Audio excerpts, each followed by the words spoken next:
I'm filming Bob and Townsend's store. Let's see what they're saying.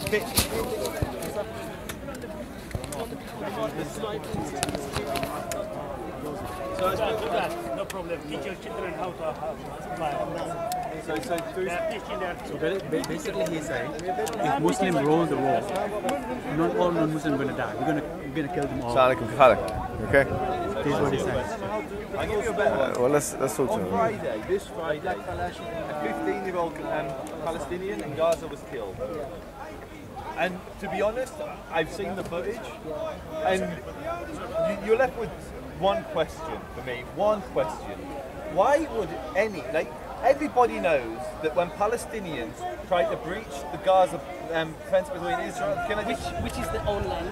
That's your opinion. That's your opinion. It's not my opinion. So what happened before the Balfour Convention? With that? What is the Balfour Convention? When England gave them the rights to live in the land. They never. It's not called the Balfour Convention.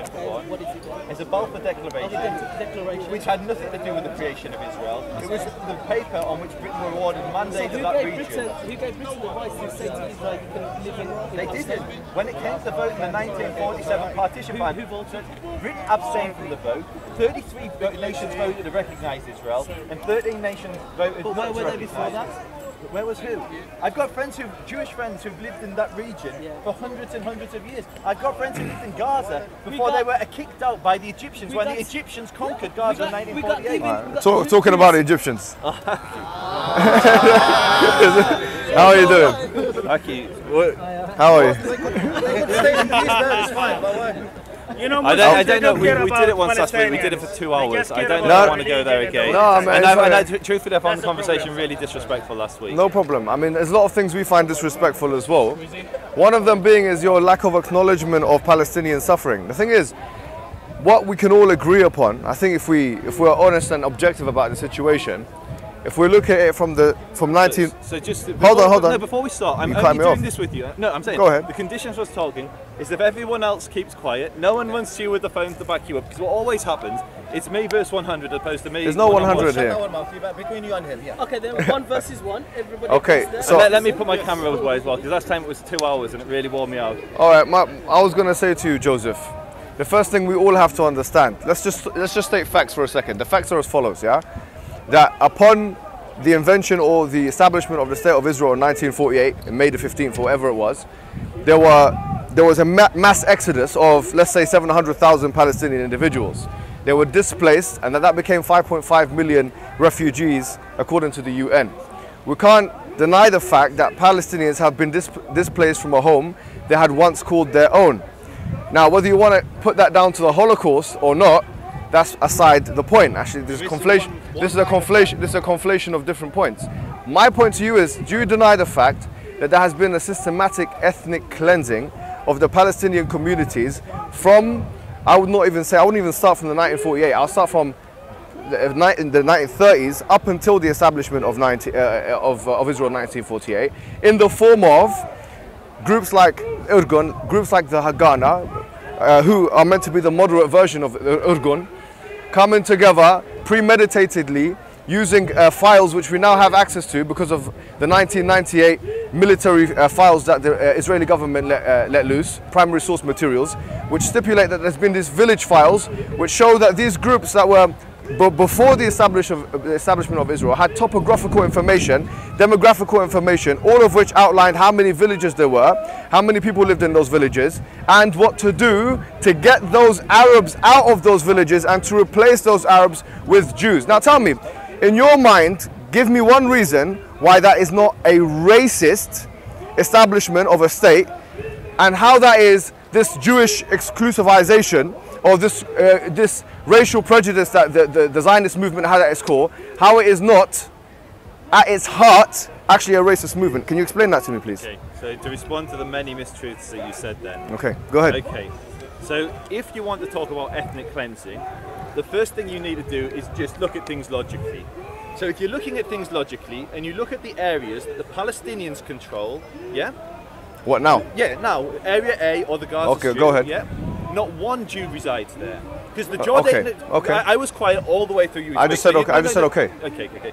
So, when the Jordanians conquered the West Bank and Conquered. conquered Jerusalem. Yeah, they conquered it, and they declared it part. They declared the West Bank part of Jordan, as I'm sure you know. Okay. And the British recognised this usurping of the land and declaring it as Jordanian. So when the Jordanians conquered the West Bank, they enacted a law that said Jews aren't allowed to live there. The Palestinian National Authority has continued that law and forbade any Jew from living in Area A. When the Egyptians conquered Gaza in 1948, they also enacted a law which forbade any Jew from living there. I've got Jewish friends of mine that come from the Gazan Jewish community that were expelled from their home, ethnically cleansed from their home. Ethnically cleansed from their home. I was quiet for you, I was quiet. That sentence doesn't make sense in English.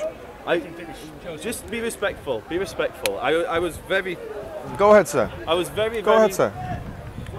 And, okay, I'll hold this for now. And so... Now you look like a real IDL. And so, Jews were ethnically cleansed from Gaza. Jews were ethnically cleansed from Jordanian West Bank and Jerusalem. Okay, go ahead, go ahead. Now, if you look at the population... When was that? Are you talking about after 2000? This is 1948. Oh, 1948. Okay, just so I know what you're talking about. Okay, Okay. well, I said when they conquered the land. That's when Egypt conquered the land, as you know. Yeah. But just for those there were 3 wars. Yes, 1948, when 1967, Egypt, 1973. When Egypt conquered Gaza, that was 1948. When Jordan conquered the West Bank. Okay, no problem. No, okay, you're either for Palestinian independence, and you can calm down and continue your point. Okay, you're either for. So I'll finish and I'll bring this into it because you interrupted me and I have to respond to that. You're either for Palestinian sovereignty. You're going all over the place with your points now. Just finish one point at a time. Okay, Muhammad, if you dictate, I won't debate you. If you say how I have to answer you, I won't debate you. Okay. I was respectful and listened to every word you said. Go ahead. Okay, if I don't know English as well as you, then mazel tov. I didn't say anything about English right now. But you forget. He's just getting angry. I don't know why you're getting so angry, my friend. You said about, sorry. No, hold on. Just let him finish. Go ahead. Ladies and gentlemen, can I just remind you, we all are all going to die, and all our opinions will go by the time we're dead. So he spoke the truth, doesn't he? And so my point is very simple. 0 Jews live in the Palestinian areas, the Palestinians control. 20% of Israelis are Arab. They have complete equality. If you actually go to Israel, all the signs are in Arabic and Hebrew. Their rights are completely protected. They have complete equality. So if you want to talk about ethnic cleansing, do you mind if I... 20% of Israelis are Arab, 0 Palestinians do you are Jewish. Do you want to do timing? Because I feel here that you've taken a bit more time. So I'll just respond to you anyways. This is an unbelievable, ridiculous claim that you've just made here. The Gaza Strip is blockaded. There is a blockade on the Gaza Strip. People cannot go in and not come out. You're talking about Jews don't live in Israel. That's only after 2005 where Ariel Sharon decided to take the settlements, which were illegal settlements according to UN, illegal settlements according to the international community. Not one country recognized them in Gaza or the West Bank. Ariel Sharon decided to take those last individuals that lived in the Gaza Strip out of the Gaza Strip in 2005. What you're saying is, actually there's no Jews living in Gaza. What a ridiculous claim to make. No Palestinian can come out of Gaza or come into Gaza. You're talking about no Jews coming into Gaza as if it's some kind of tourist resort which stops Jews from coming in because of some anti-discrimination law. How ridiculous are the claims that you're making, my friend? That's point number 1. Point number 2, you're talking about ethnic cleansing. He's here talking about ethnic cleansing. Tell me what ethnic cleansing means to you. For me, ethnic cleansing could either mean one of 2 things. Genocide and or expulsion from the land. Now you have to explain to me how it is that Palestinians who lived in Palestine could possibly ethnically cleanse a Jewish immigrant community who came from Europe. That makes no sense in any way, shape or form, unless you think, as biblical scholars that you and I both know would say, do think, that actually those individuals that are the Jews have an inherent biblical right to the homeland. Which is that your opinion? You can explain that in your rebuttal. So if you do think that, then you can potentially make a case for ethnic cleansing. But otherwise, it's the most ridiculous, absurd comment that you could make in this discussion right here and right now. Especially considering also that almost every 2 years or every once in a while, periodically, you find that the Israeli Defense Forces, the IDF, they attack and bombard the already blockaded Gaza Strip. In 2006 they attacked Lebanon. In 2014 they attacked, 2008 they attacked Gaza. In 2014 they attacked Gaza. And knowing full well that there is a discrepancy and disparity in the strength and the size of the military capabilities of either the Gazans and or comparative to the IDF. That is what you call ethnic cleansing. That is a systematic ethnic cleansing which started before the establishment of the State of Israel in 1948 and continues until this day, and is only acquiesced to by the political elites because of the Israeli lobby and other such forces which act as a crippling force for those who want to speak the truth. Now, you can have your opportunity to speak the truth right here and now, or you can decide to be as racist, and I'm going to use the word racist, and completely unfair in terms of your analysis as you have been in considering that there's been an ethnic cleansing of Jewish people and not an ethnic cleansing of Palestinians. It seems like you don't want to open your eyes to what's happening to Palestinian people. You can only have that belief. You can only have that position if you yourself value Jewish blood more than Muslim or Palestinian blood. Go ahead. Okay, so first of all, you're getting your dates massively mixed up, mate. Okay, so, go ahead and correct me. I said in 1948, Egypt conquered Gaza, yeah? So, you said this before. Yeah, I know, but you said you started talking about the disengagement plan in 2005. I'm yeah, saying the Jews we're not talking just about 1948. No, I'm saying the Jews...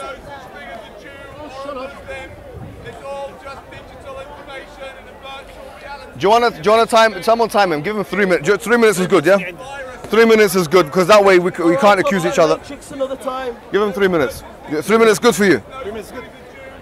Give him 3 minutes. I won't talk. Go ahead. So, I'll address. We're kind of going around in circles, but just want to establish, when I talked about the Jews being ethnically cleansed, that was in 1948 by the Egyptians and the Jordanians.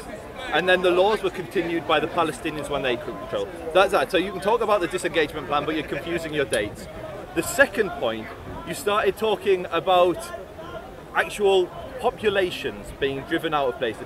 If you actually look at the Jewish communities from, say, your country, Egypt, that's where I was told by, I think, you, that you're originally from, an Egyptian. The Jews were driven from Egypt. The Jews were driven from all of the Muslim world. We'd lived there before the birth of Islam, and then the Muslims drove us out of those lands. 1 million Jewish refugees had to flee to either Israel, America, or Europe. Yeah, 1 million Jewish refugees. That's ethnic cleansing. We only need to look at simple demographics. We only need to look at how many Palestinians or how many Arabs live in Israel today and how many Jews live in Palestinian-controlled areas or Muslim nations to witness where the real ethnic cleansing. You can put all your propaganda spin on it as you want, but numbers speak louder than words. And there is a large population of Arabs who have complete equality with their Jewish counterparts in Israel. You will not find that equality in almost any Muslim nation. For instance, in the Jewish state, there are Muslim, in the Jewish state Israel, there are Muslim politicians, there are Arab political parties, yeah? You won't find that in Saudi Arabia. How many Jewish politicians are there in Saudi Arabia? How many Jewish politicians are there in Egypt? The reality is in this conversation is you can't tolerate, you personally, not all Muslims, you can't tolerate a Jewish state. You would much rather we were under you, like throughout history, where we were the dhimmi and we were under you. You don't want to look at me as an equal, you want to look at me underneath you, paying the jizya, belonging to a Muslim state. I don't want that. I want equality with you. I want Jews and Muslims to be equal. We come from great faiths and great traditions. Great faiths and great traditions. Keep going. And so the difficulty here is you cannot accept a Jewish state. You cannot tolerate a Jewish state. It's that simple, and I don't need 3 minutes. That's okay, he doesn't need 3 minutes. That was very nice and easy for me, yeah? See, look, he's had to resort to straw manning my arguments. He's had to resort to inventing a discourse which was never had, a narrative that was never made by me, and words that I've never said. So he said, you can't tolerate this, and you can't tolerate that, and you can't... Well, to be honest with you, had Chaim Wiseman got his... Chaim Wiseman, okay, when he originally when the proposition was originally made for him for the Jewish nation to be in Uganda, and he said no because, and he wrote a full letter, which you can see online, a full letter saying no, why should it be Uganda when our original place of origin is Palestine?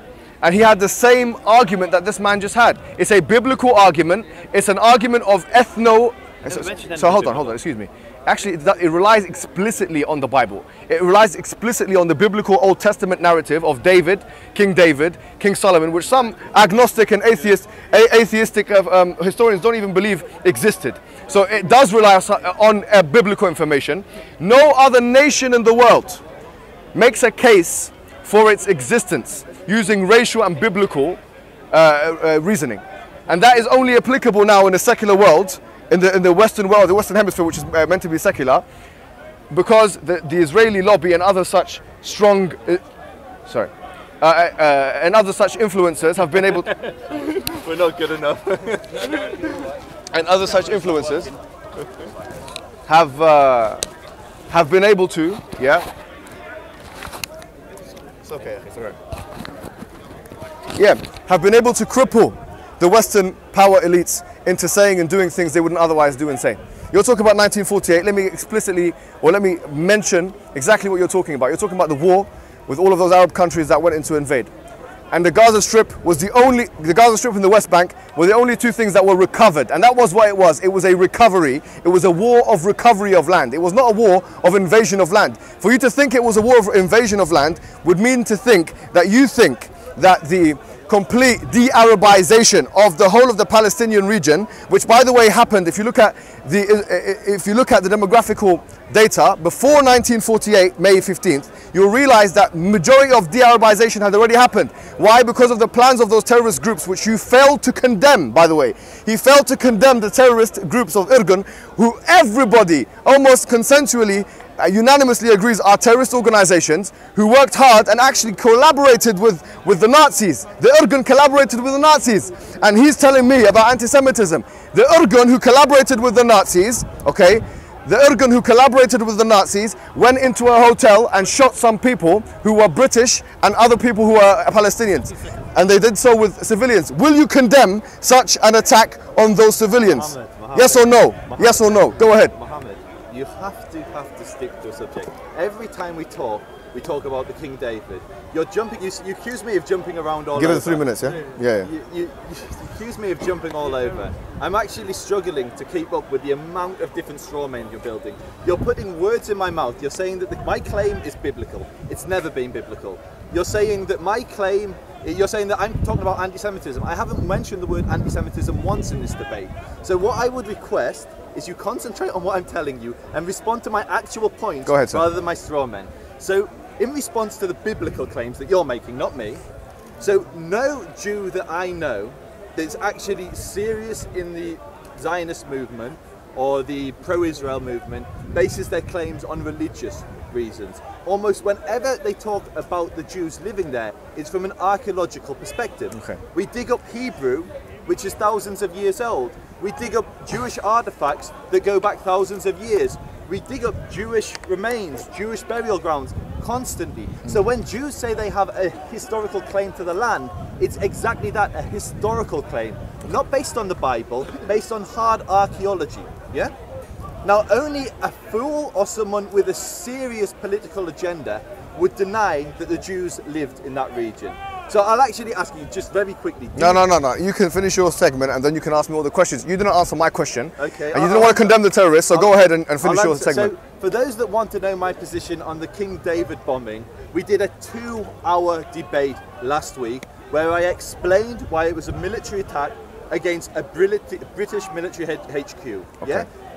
We disagree on that. That's fine. We did a 2-hour debate on that. I want you to actually answer my question.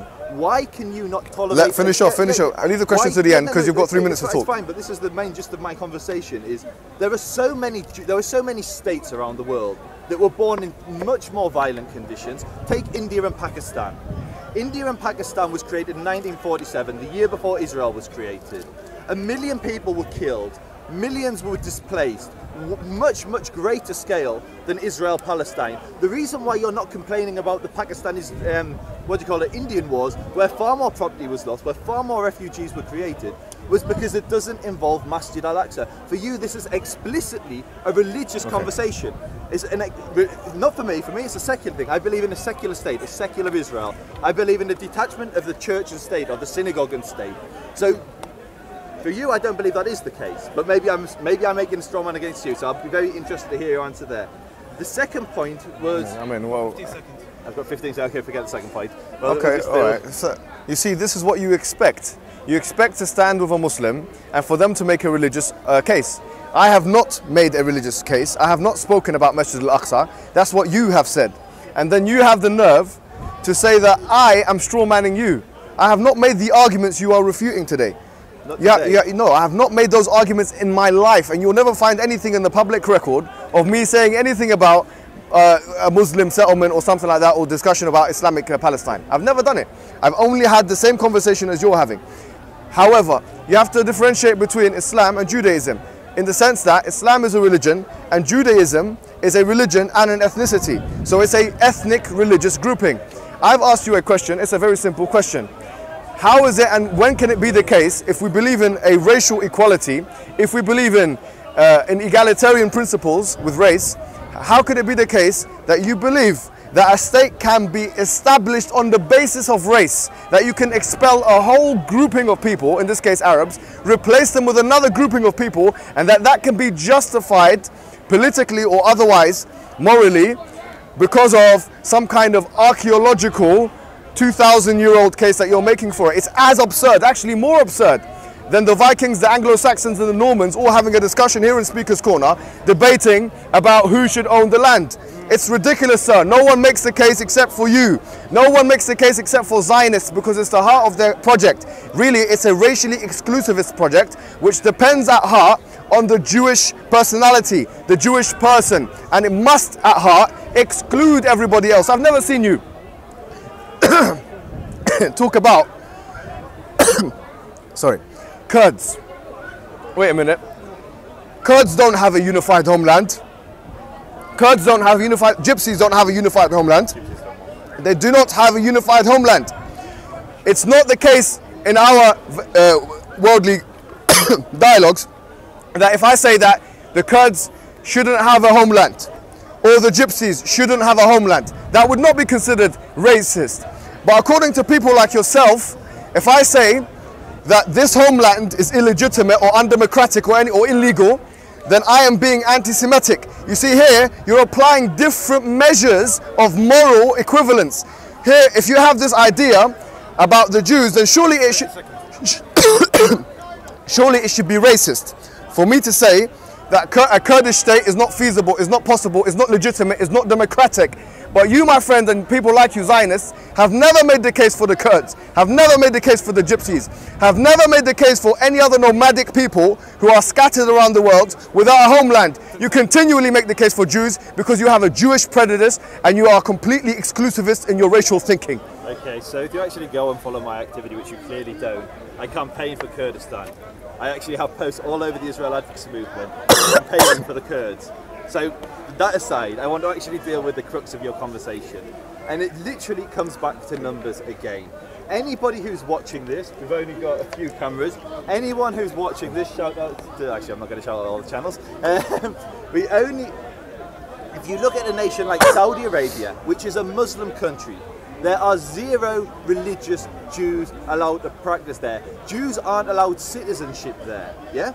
So if you look at a country like Saudi Arabia, there are no Jews. If you look at Israel, 20% of the population are ethnic Arabs who have complete equality with the Jews. Salam Gibran, who is an ethnic Arab Christian, is the highest judge in Israel, and he sent a Jewish prime minister and a Jewish president to jail. The Christian Arabs are the best educated religious minority in Israel.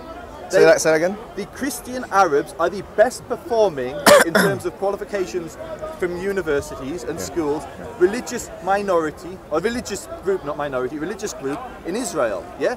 So that's the relationship of Arabs and Jews in Israel. Now let's look at the Arabs and Jews in Saudi Arabia. There are none. Now let's look at the Arabs and Jews in Iran. The Jews cannot serve in the military. The Jews cannot take up office to many positions in government above Muslims. So you talk about Jews being an ethnicity, which is correct, but it is also a religion, which you ignored, in the sense that you can convert. Yeah, but I'm saying you can convert. So just like for me to go to Saudi Arabia, I need to convert to Islam, yeah? I need to take the Shahada, and then I can go on Hajj. Until then, I'm forbidden from even entering the cities of Mecca and Medina. I'm forbidden from driving down certain roads. Israel's the complete opposite. There are many non-Jews that are residing there, that have full citizenship, be they Arab, be they recent immigrants.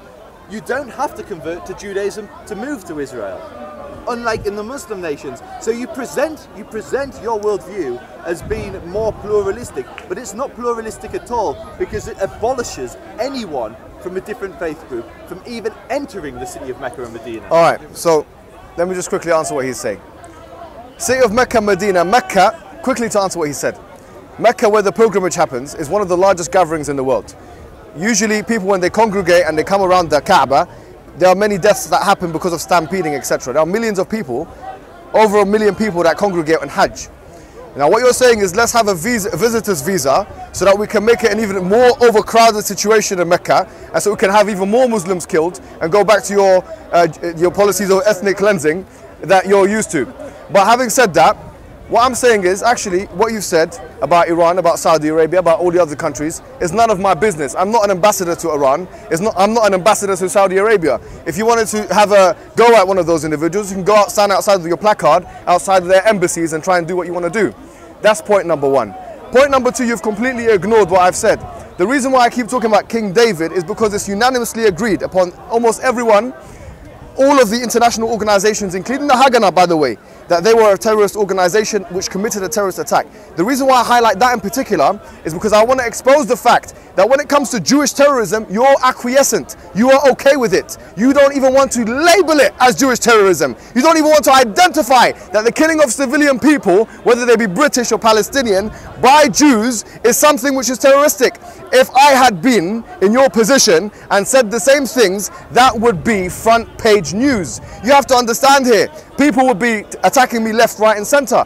You think you are protected because you are a Jew, and that if people say that the Irgun, who, by the way, the Haganah condemned, the Irgun, who became the Israeli government, became parts of vital organs of the Israeli government, they are terroristic at core and had an extermination policy, which we can trace now because of the documents of the Israeli Defense Force. It's not UN documents that you reject. We're talking about the Israeli Defense Force itself. It's 1998, they released it 50 years afterwards. Which one? I'll tell you all the documents how it's my time. 1998, they released the documents because they do it like in the UK 50 years after the event. In 1998, it showed that the Haganah and others, they had very specific commands to go into villages and to examine. You can look at the works of Ilan Pappé, who is a Jew, by the way, who is a Jewish Israeli who's not allowed in Israel. Norman Finkelstein, a Jewish Israeli, is not allowed in Israel, but he's a Jew though, isn't he? The law of return should bring him back. But no, because he's anti-Zionist, he's not allowed in. Anyone who goes against the Zionist policy in the place of democracy and freedom of speech, yeah, 30 seconds is fine.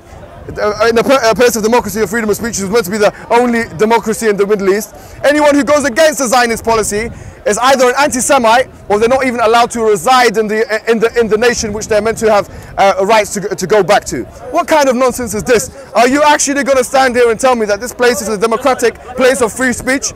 My friend, why don't you condemn the Irgun? Why don't you condemn the ethnic cleansing?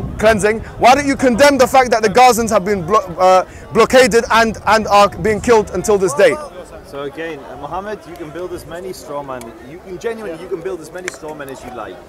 But I will just encourage people to look at the numbers every time. You talk about ethnic cleansing, look at the numbers. There's over 1.6 million Arabs in Israel. There are 0 Jews in the Palestinian areas. There are 1.6 Arabs in Israel. There are 0 Jews in Saudi Arabia. Who cares? There are 0. Who cares?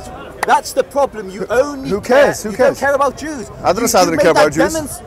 You proved that. You keep saying this. You keep saying I don't care about Jews. I didn't say. Oh, hold on. I didn't laugh at the Holocaust. Where did I laugh at the Holocaust? It's on video. Okay, no, it's on video. Go and check it out. Go and check it out. Advocacy Movement. Check out Muhammad laughing at the Holocaust. Yeah. I was laughing at you laughing. I was laughing at you continually saying the Holocaust, the Holocaust, the Holocaust. Everything, you have to start the sentence with the Holocaust or my people are being persecuted. When I have a conversation with this black man here or that black man here, my people have been enslaved for 400, 500, 600 years. If I have a conversation with every ethnic group whose people have been persecuted and they start the sentence with my people have been persecuted, I'm going to find that they're either a parrot, a robot, ignorant, they need to go to the hospital. To be accused of anti-Semitism shows that you have no, this is what they do. Throw the anti-Semitism card whenever you feel like you're being under attack or whenever you feel like, you're losing the argument. That's a weak thing to do. I'll tell you what, Muhammad. That's a weak thing to do. Muhammad, it's born out of necessity because many people... When have I ever laughed at the Holocaust? When? Last week. I didn't laugh at the Holocaust. Okay, anyone just go on the internet. Okay, go on the internet. Let's go. No, hold on. Let's do it now because that's a very hard accusation. Yeah. So let's get the video out. You put it on your Twitter. Let's get it. No, let's get it. Laughing at your cries. Yeah. He was laughing at you. No. Muhammad, did you? You're becoming emotional. Yeah, you're abusing it. What do you have to do with the people that you are not involved in the Holocaust? No, hold on. You yourself are using your family's suffering as a way